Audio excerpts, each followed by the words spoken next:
You call that power? I'll show you power.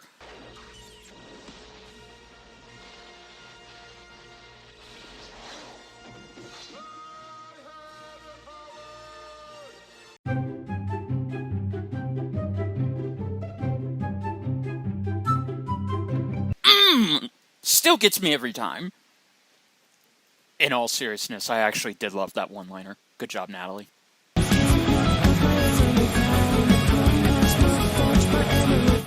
Hello! It is I, Saber King, back again for my review on the newest episode of Death Battle, which also happens to be the mid-season finale.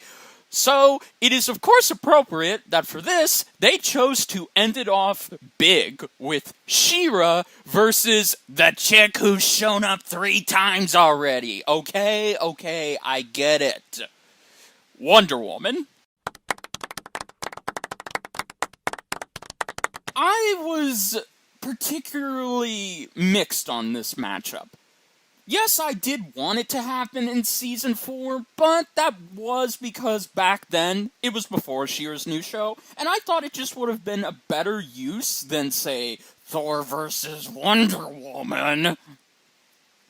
However, after the show has now ended, I was really championing to having She-Ra fight Sailor Moon instead. I mean, come on, guys. That would have been even better than this. I'm not saying this wasn't a bad matchup. I'm just saying that you wanted to see someone fight She-Ra that doesn't return a 3rd time. We know. God, every Monday with you. Yeah, what he said. But regardless, I particularly had more investment in this matchup because of my love for Wonder Woman, thanks to the JL cartoons, and She-Ra for the new show, and because she is the sister of my favorite 80s character of all time. I didn't watch the original show, so sue me. So, shall we transition? Sean, hit the transition!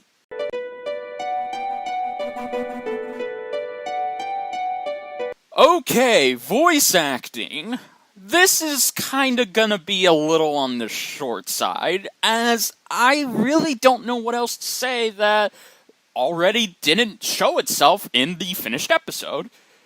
Both Natalie and Amber May did a fantastic job portraying both Diana and Adora. They killed it, they had some great badass moments, one of them even got a pun in there, there was a bit of cheesiness, and I was just really invested in both of their performances, while at the same time hoping that Amber gets a lot of exposure from the She-Ra community after this episode. Seriously, she did a fantastic job. Oh, and by the way, Natalie, why is it that they keep giving you the most badass one-liners? Seriously! We need to give more of our voice actors badass one-liners at the end.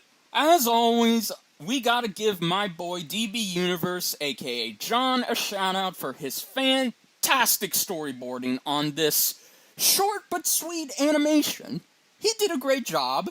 He implemented some awesome sword combat, the use of She-Ra's strength, the speed of Wonder Woman, and just having a pretty good moment where She-Ra actually breaks the bracelets of submission. Ooh, kinky. No, you idiot! That's what they're called.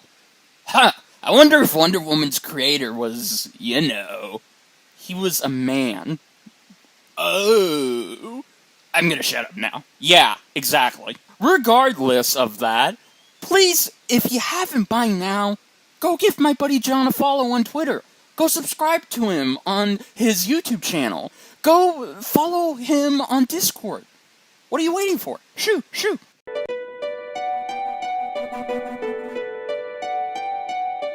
I was a little disappointed with this track. Not that it's a bad track. Let's get the positives out of the way first. I very much appreciated that they went over-the-top, bombastic trailer style for this, and really just giving it a great feeling with the environment and the characters clashing. Plus, it is slightly better than Force and Lightning. I'm sorry. I just can't.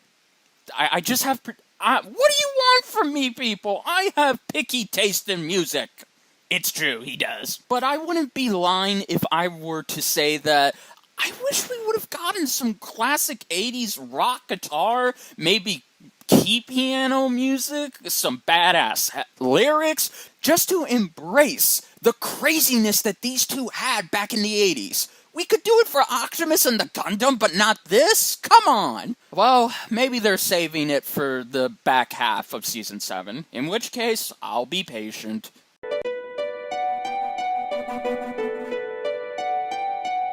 Ah, yes. Let's talk about the animation. Okay. I do have some flaws with this, but it is mostly positive. First, I love the cell shading style they brought to this Unreal fight.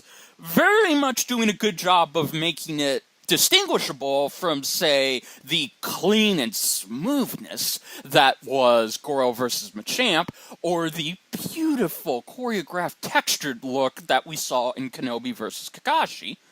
Plus, the models were very fluid, they flowed well, the choreography was fantastic, the use of their powers and strength, the use of the Sword of Protection's transformations, Wonder Woman using her lasso, which doesn't come off of her hip, okay, the invisible jet, all of that good stuff.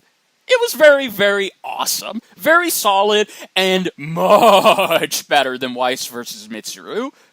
No, I'm never going to let that go. Hell, the level of detail in this episode was also breathtaking, particularly with the asset arena that they were using, which was from an unfinished game that I do not know the name of, but I'm sure most of you in the comments will tell me, or some of you will just tell me how stupid I am for forgetting such an obvious detail.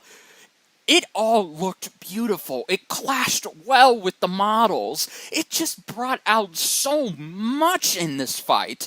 Again, unlike Wonder Woman vs. Thor. Now let's just go ahead and get into the flaws with this episode.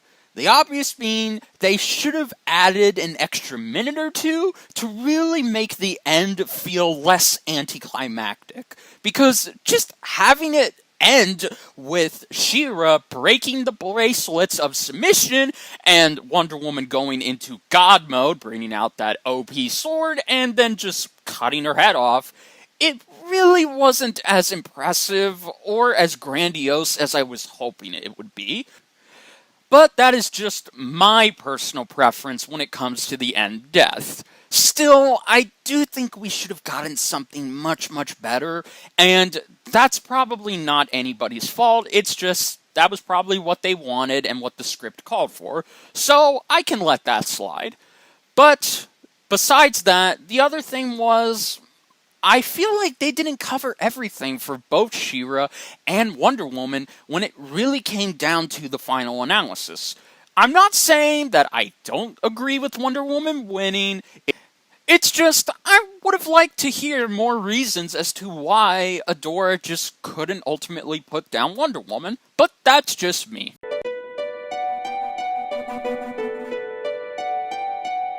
So, in conclusion, well, I thought that this was a pretty good episode. Sure, would it have been better to see She-Ra fight Sailor Moon, or maybe have Danny versus Jake be the mid-season finale? Yeah. Absolutely, but that doesn't take away from the fact that because of my bias for She-Ra, at least her new show, and my nostalgia for Wonder Woman, that this was an actual pretty good fight at the end of the day. It had amazing voice acting, quality cell shading animation, and a decent track with some awesome storyboarding. So, all of that being said, I can see no other reason but to give this fight a solid B. Well guys, that's about it. And that wraps up the first half of Season 7. I will of course be back in August to discuss the second half of Season 7 to find out if we can end this in a home run. That being said, stay tuned for some more Death Battle related videos, and even more original videos coming soon. And thank you all again for supporting me and my friend Sean. Until then, see you next time. Play us off, Matthew Hussey. By the power of believing, the strength of the sword, the resistance of evil, the ripples of words.